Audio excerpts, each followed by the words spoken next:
जबकि राजनेताओं पर हावी रहे, विचारधारा राजनेताओं पर हावी रहे और आपके धार्मिक लोगों पर भी हावी रहे। और आप पर लो हिंदू समाजियां को है जो नेताओं की कठपुतली बनकर नाचे रहे। थारे पीछे नेता है और थारे पीछे साधु है। मन नेता ने भी अपना एक लाल लपेट में नहीं ले रहा हूं। साधु को भी कर्तव्य है कि हिंदू समाज के लिए रात रात की नींद जाग कर, दिन दिन की भूख काट कर हिंदू समाज के लिए काम कर। साधु तू अगर बन रहे है तो हिंदू समाज की रोटी खा रहे है, हिंदू समाज का कपड़ा पहन रहे है। और डर साधु के भी मन में होना चाहिए और नेता के भी मन में होना चाहिए। और डर भय है नहीं, इसलिए हिंदू बिखर रहे है। एकजुट जी हिंदू समाज उजागो ने तो हिंदुस्तान की बड़ी से बड़ी ताकत भी आकर पूछेगी, बोलेगी बोलो महानुभाव थारे लिए क्या आदेश है, हमारे लिए आदेश करो। एकता में इतनी ताकत है। और यह राजनीति लिए नेता कतरनी को काम करे, समाज ने काटने को और हमारे लोगों को सीलने को काम है। साधुआ को दिन रात में सीलता रहा, पर वह कतरनी बहुत आगे चल रही है और वह सुई को धागो बहुत धीरे चल रही है। इसलिए आओ संकल्प करो, श्रावण के महानुष्ठान के पावन पर्व पर 5 अगस्त की पूर्व संध्या पर 370 धारा भारत से हट्टी की पूर्व संध्या पर भारत से 370 धारा हट्टी भाई हमारे फतेहपुर से भी वो विधर्मिया को राज अठेगो और हिंदू सनातन को राज आएगो। यह सनातन को संकल्प आज के दिन आप सबने पुष्पेंद्र जी की पावन उपस्थिति, सैकड़ा राष्ट्रभक्ता की पावन उपस्थिति लेनी है। कई सोच रहे बाबू जी घड़ा फाड़ो चाहे, लेकिन एक भी लागेगी नहीं, लागेगी तो कोई मैंने भी सी लाग जाएगी। साल 5 पड़े हैं, इतनी मिट्टी ऊपर चढ़ेगी क्या बात याद आवेगी नहीं, नहीं आवे तो नहीं आवे। मारो नाम तो गिलेरी की श्रेणी में लिखो जागो, जय चंदा की श्रेणी में नहीं लिखो जागो। दिनेश की हो देखो पूरा प्रयास किया हिंदुआ एक करने के मायने वो नाम लिखो जागो। अब तो ही बहुत है और कर्तव्य हिंदू समाज के साधु के रूप में कर रहा। आत्म संतुष्टि है, मन में तसल्ली है, बात तो और गणी है, लेकिन टाइम के मैं वो जो बोल लेगा देखकर खूब भावार्य है। और भगवान से प्रार्थना कर रहे हो बुद्धगिर बाबा मेरो धैर्य बढ़ाए राखी, धैर्य नहीं टूट जाए, धैर्य टूट जागो तो चक्रवात तूफान आ जागो। मां आज भी पहले मन बोले छोरा बोले के बोल छो, अरे मन मेरो को के बोल छो, मत बुद्धगिर बाबा ने कहो बाबा मेरो धैर्य मत तोड़न दे, मन यार को आशीर्वाद दे कि भालो धैर्य नहीं टूट जाए। अब भी मैं प्रार्थना करो हे भगवान मेरो धैर्य बंधो रहे, धैर्य टूटता ही और बहुत विकराल काम हुआ है। और साधु को धैर्य टूटे जब केवरो पुरुष जलजलो आवे, इसलिए भगवान प्रार्थना कि धैर्य नहीं टूटे, यहाँ को संकल्प दृढ़ रहे, लेकिन भावना जो अगाध है वो काम अपन कर दो। पूज्य वेद रक्षणा गोमाता की, भारत माता की आवाज पूरे विश्व में बुलंद हुए, वो अपन कार्य करने बंधुओं। भारत विश्व गुरु जदी बढ़ेगो जब फतेहपुर प्रथम भी विश्व गुरु की भावना ने प्रदर्शित करेगो, अपन फतेहपुर में वो काम करना है, वो मेरो संकल्प है। और भी संकल्प में जगह सागे है बके है बिलो है और नहीं है जगह भी अपन सागे लेना है। भगवान सब ने सद्बुद्धि देगो, समरसता को जातिवादी की भावना ने सब ने उठा कर पाए काम करेगा। पुनः एक बार जोरदार करता दौली माननीय पुष्पेंद्र जी के लिए आया आपको खूब खूब आभार। व्यस्त समय है, पूरे भारत में आका कार्यक्रम होता रहे है, भी व्यस्तता के समय में पुष्पेंद्र जी अपन एक दिन को एक रात्रि को समय दियो, पुनः पुनः को खूब खूब आभार। और आग्रह रहेगा माननीय पुष्पेंद्र जी आपसे कि हमारी फतेहपुर की जनता को एक वो घूंट कड़वी आप देकर के जाएं जिसकी बहुत ज्यादा आवश्यकता है। हमारे इस शेखावाटी की फतेहपुर नगरी में महानासुर कैंसर का रूप बढ़ता जा रहा है और उस कैंसर के रूप की इलाज जो है वो आपके पास ही है। मैं भी उसकी सर्जरी कर नहीं पा रहा हूँ, अनंत प्रयास करने के बाद में भी वो बीमारी खत्म नहीं हो रही है। इसलिए आज आप वो ऑपरेशन कर ही दे, या तो वो पेशेंट ठीक होगा और नहीं होगा तो राम नाम सत्य हो, कम से कम बीमारी तो खत्म हो। इसलिए आइए माननीय सृजन सनातन के और आप उस महान बीमारी का इलाज एक कड़वी घूंट के रूप में हम सबको दीजिए। खूब खूब आभार, खूब खूब धन्यवाद, खूब खूब साधुवाद माननीय पुष्पेंद्र जी का।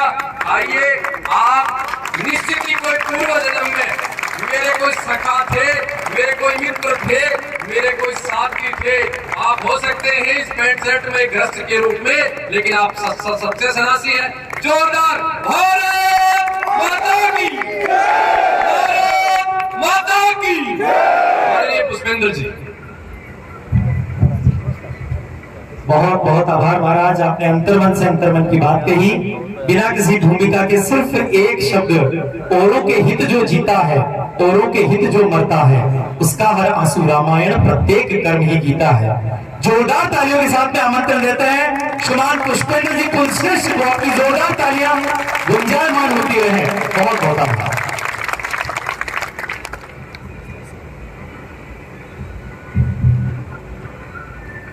आप सबका बहुत बहुत धन्यवाद।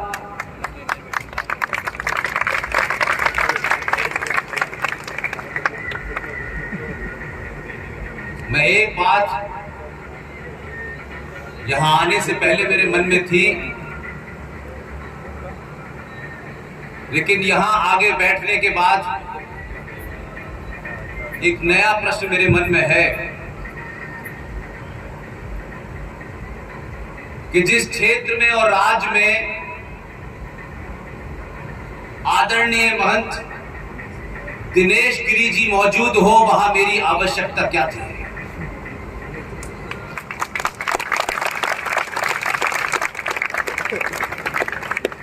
जब पूरे देश में संतों को देखते हैं आप,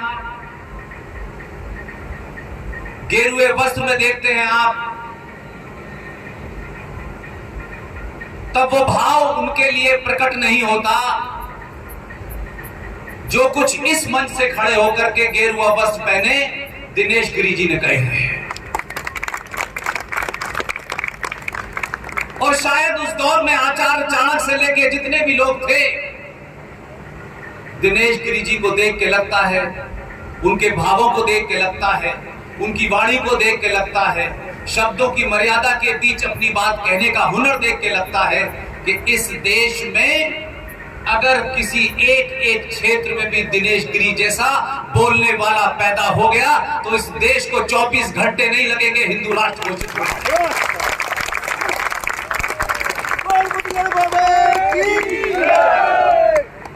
आज के इस कार्यक्रम में आदरणीय महंत दिनेश गिरी जी महाराज, आदरणीय महावीर यति जी, आदरणीय मनमोहन जी, और मुझे आपके बीच तक लाने वाले मेरे साथी राजकुमार जी, श्री मनीष बिंदल जी, डॉक्टर रविंद्र जी जो सीकर से आए हैं अपनी धर्मपत्नी के साथ, श्री विपुल धक्कड़ जी, श्री राजकुमार जी,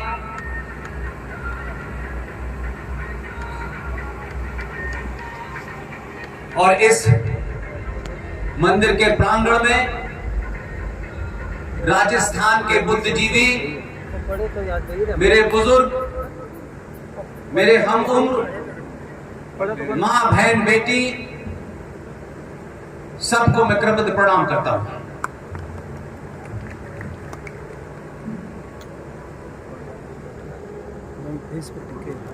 सबसे बड़ी समस्या,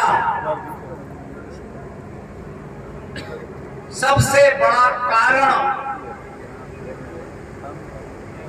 एक ही है और वो आपके अंदर विद्यमान है।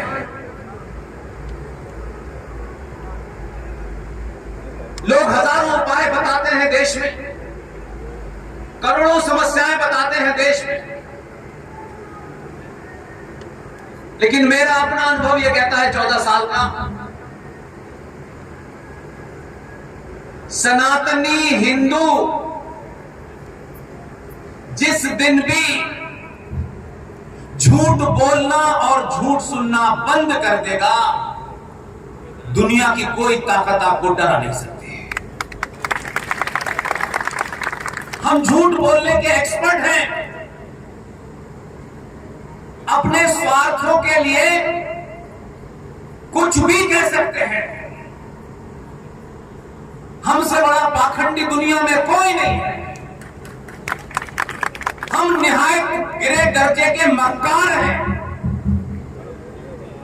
हमने इस अपने शास्त्रों का, अपने इतिहास का, अपने पूर्वजों का जितना मखौल उड़ाया है दुनिया में किसी ने नहीं उड़ाया। हम इतने गौरवशाली इतिहास को देखने से पहले ये देखते हैं कि इसमें मुझे बोलने में क्या मिलेगा, इससे मुझे क्या फायदा होगा। हम हर नैरेटिव अपने इंडिविजुअल, अपनों का एक समूह, उनके फायदे के अलावा कुछ नहीं सोचते। मंचों से बड़े बड़े लोग राष्ट्र की चिंता करते हैं, घंटों बोलते हैं, लेकिन छोटी छोटी बात से, शब्दों के गलत इस्तेमाल से कैसा अनर्थ होता है, इस पे हमें इस पे तुम्हारा कोई अध्ययन नहीं है। हम मंच पे आने के बाद यह समझते हैं कि हमें सब कुछ आता है और जो लोग आए हैं वो सब बेवकूफ हैं। कोई मंच से यह नहीं कहता कि एक ये पर्टिकुलर विषय है, इस विषय का मैं जानकार नहीं हूं, लिहाजा न मैं इस पे कोई टेलीविजन पे बयान दूंगा, न इस विषय पे कोई अपनी बात रखूंगा। क्यों उसके अंदर ये भाव पैदा होता है कि माइक मिलते ही वो हर विषय में बोलता है।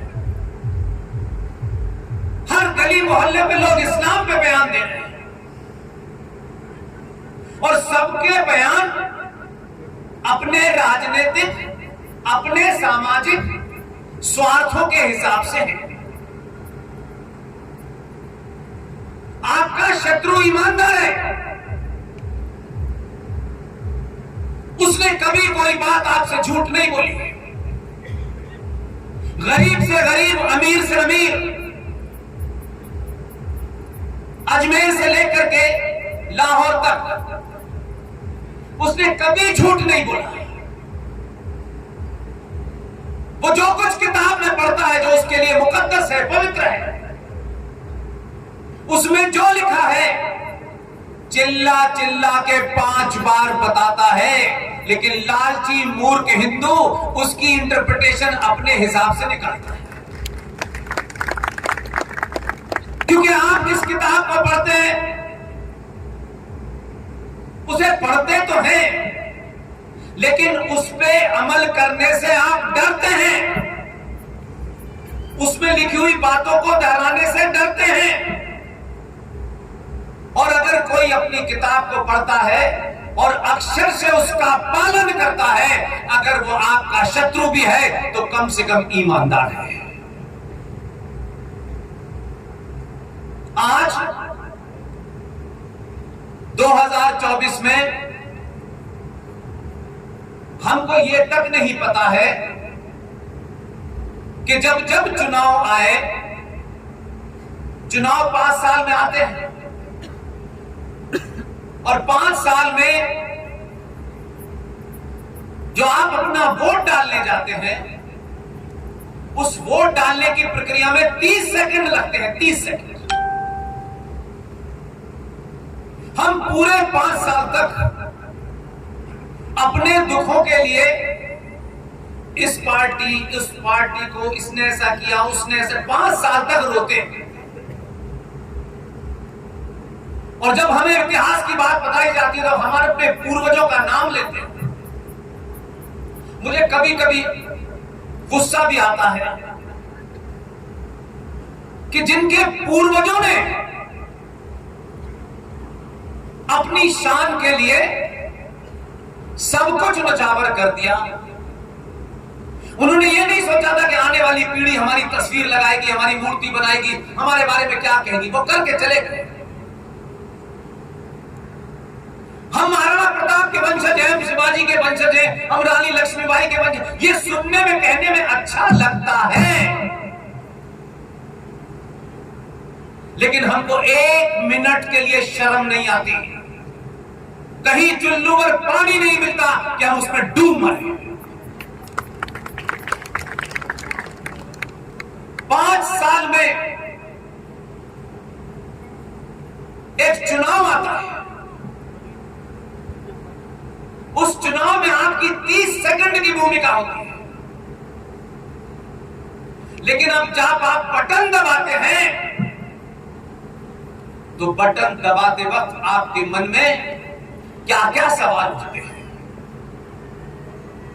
दुनिया शायद आपको जब जानती होगी, जब आपका इतिहास पढ़ती होगी, जिन्होंने आप पर रूल किया वो अपनी दुनिया के अंदर आपके बारे में सोचते होंगे,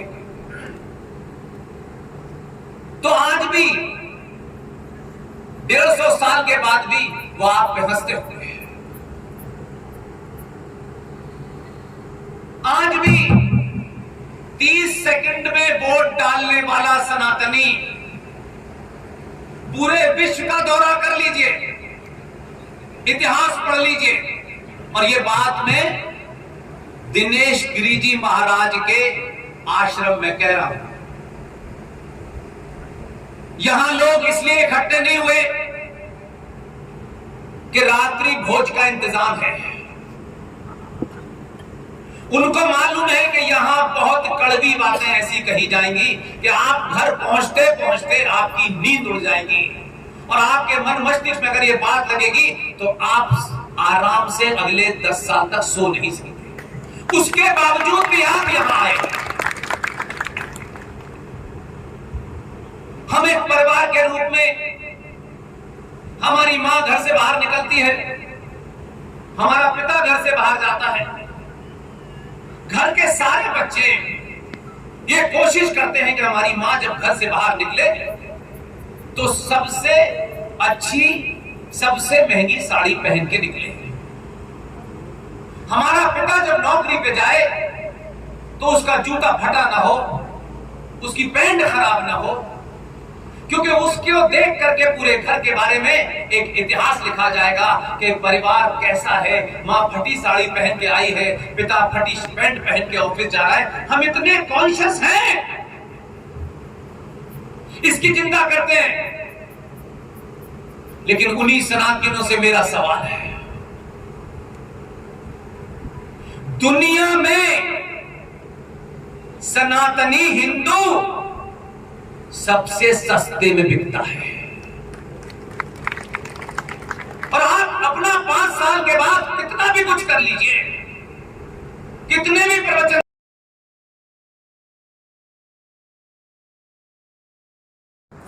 कि नेता कोई सा भी हो उसको मालूम है कि सबसे सस्ते में बिकता कौन है। इसलिए आप 2 रुपए किलो चावल और 1 महीने की बिजली फ्री में सत्ता में किसी को भी बैठा देते हैं। तब आपको शर्म नहीं आती कि ये जब पूरी दुनिया में जाएगा, लोग कहेंगे वहां चुनाव हुआ था, कोई बिजली फ्री मिलने पे, कोई चावल फ्री मिलने पे, कोई पानी फ्री मिलने पे आप देश की सत्ता सौंप देते हैं। यही कारण था कि अंग्रेजों ने यहां 200 साल तक राज किया। वो चले गए, लेकिन ऐसी पर पार्टी इस देश में है दिनेश गिरि जी का, और देश में अनेक लोग अपनी इंडिविजुअल कैपेसिटी में, व्यक्तिगत कैपेसिटी में बहुत सारा काम कर रहे हैं। सब अलग अलग काम कर, अलग अलग तरीके के काम कर। इस पूरी यात्रा का एक ही भाव है, मैं आज तक ये मानता हूं, कोई 4 से 5 लोकसभा चुनाव मेरे पास से देखे, जिस दिन आप मार्केट में बोली लगाने वाले दलाल नेताओं को पैदल कर देंगे, यकीन मानिए आपकी शक्ति ज्यादा है, नेताओं की गिनती बहुत कम है। मेरा दावा है कि ये जो मांगे हैं कि 370 हटाओ, वक्फ बोर्ड हटाओ, माइनॉरिटी कमीशन हटाओ, माइनॉरिटी मिनिस्ट्री हटाओ, मुस्लिम एजुकेशन बोर्ड हटाओ, भारत के सनातनी मंदिरों पे चढ़ने वाला 3.25 लाख करोड़ रुपया जो सरकार ले जाती है उसे वापस करो। ये भीख मांगने से नहीं मिलने वाला। आपकी जाति क्या है, आपका सरनेम क्या है, उस पर आपको गर्व है, हो कोई दिक्कत नहीं। आप अपनी जाति घर की चौखट के अंदर छोड़ के आइए। बेटी की शादी, बेटे की शादी करनी है, उस जाति का इस्तेमाल करिए, उस गोत्र का इस्तेमाल करिए, लेकिन जब घर की देरी से बाहर निकले तो सिर्फ सनातन होके बाहर निकले। ये अभी 700 साल के बाद बहुत हल्की सी डॉट बराबर चेतना आई है। 5 साल में आपको अपना कौन सा हीरो चुनना है, क्यों चुनना है, ये बहुत हल्का सा एहसास हुआ है। पूरी दुनिया में उथल पुथल हो गई है, क्योंकि दुनिया आपको 1947 के पिताजी से नहीं जानती। पूरा विश्व आपको आचार्य चाणक्य से जानता है, मर्यादा पुरुषोत्तम राम से जानता है, भगवान कृष्ण से जानता है। आप जब जब अपने उस खोई हुई सनातन सभ्यता की पुनर्स्थापना की तरफ बढ़ेंगे, पूरी दुनिया को पता चल जाएगा कि जिनको हमने मूर्ख बनाया था अब इन्होंने मूर्ख बनाया। शत्रु अगर ईमानदार है, उसने आपको गुलाम बनाया क्योंकि आप बनने के लिए तैयार थे, लेकिन शत्रु भी आपकी उस शक्ति को